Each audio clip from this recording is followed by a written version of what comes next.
अस्सलाम वालेकुम वरहमतुल्लाहि वबरकातुहू। मैं सूफ़ी शाह सैयद ज़ियारत अली मलंग हक्कानी, नेशनल वाइस प्रेसिडेंट सूफ़ी खानका एसोसिएशन। तूफ़ान कर रहा था मेरी अज़्म का तवाफ़, लोग समझ रहे थे कश्ती भंवर में है। आज मैं हुजूर सुल्तानुल हिंद सरकार सरकारा सैयदना सैयद बदिउद्दीन अहमद जिंदा शाह मदार हल्बी बल मक्कनपुरी हसनी वल हुसैनी रदी अल्लाह ताला अन्हु की बारगाह में हाजिर आया और यहाँ के सज्जादा नशीन खानकाह आलिया मदारिया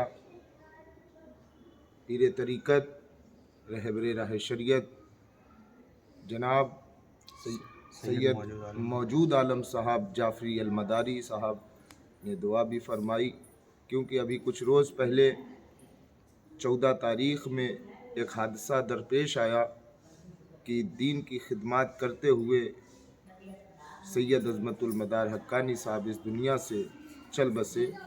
और वो हादसा नहीं बल्कि किसी साजिश के शिकार हुए।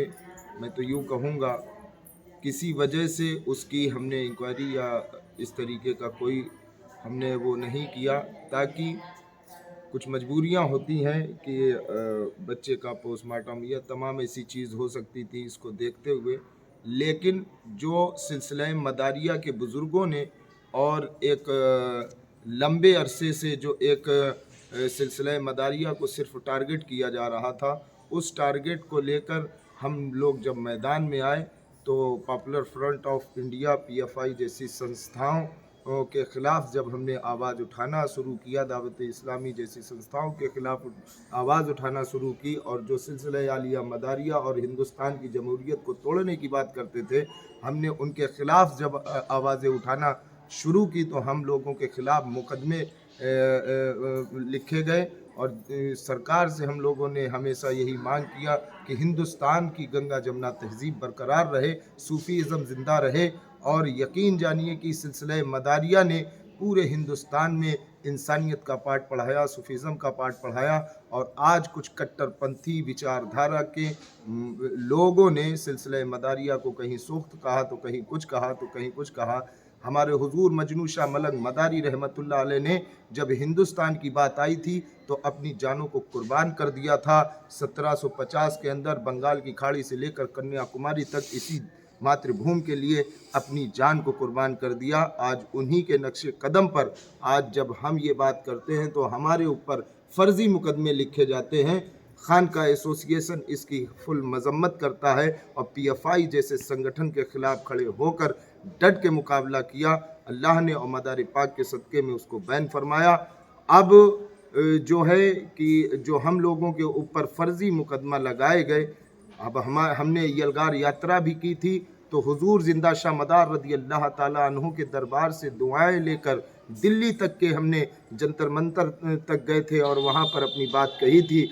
आज हमारे सिलसिले के लोगों के ऊपर, सिलसिले वालों के ऊपर, सिलसिले के जो बेहतरीन काम कर रहे हैं, जो हिंदुस्तान की इंसानियत के लिए काम कर रहे हैं, लोग फ़र्जी कैटेगरी के लोगों ने उनके ऊपर मुकदमा दायर करवाए हैं, मेरे ऊपर भी मुकदमा दायर करवाए हैं। ऐसी तमाम चीज़ों का लेकर खानका एसोसिएशन जैसे यलगार यात्रा की थी दिल्ली तक की, वही इंसाफ यात्रा कानपुर से और लखनऊ तक के कल शुरू होने वाली है, जिसको खानका एसोसिएशन लेकर जाएगा। और सरकार मदार पाक की दुआएं लेने के लिए हम यहाँ हाजिर आए हैं। ये कोई नहीं जान ले कि ऐसे जो हादसात गुजर गए तो हमें कोई तोड़ सकता है। हमने तो ये सबक करबला से सीखा है कि हक के लिए एक क्या हमारा ख़ानदान लूट जाए, हमें उससे फ़र्क नहीं पड़ता, लेकिन हक के लिए हम आवाज़ उठाते थे, उठाते हैं और उठाते रहेंगे इंशाअल्लाह ताला। जब ऐसे बुज़ुर्गों का हमारे सर पे हाथ है, ऐसी शख्सियतों का हमारे सर पर हाथ है, कोई हमको रोक नहीं सकता है। और ज़्यादा से ज़्यादा लोग कल इंसाफ यात्रा में शामिल हों, मैं यही अपील करता हूँ। जय हिंद, जय भारत, दम मदार बेड़ा पार।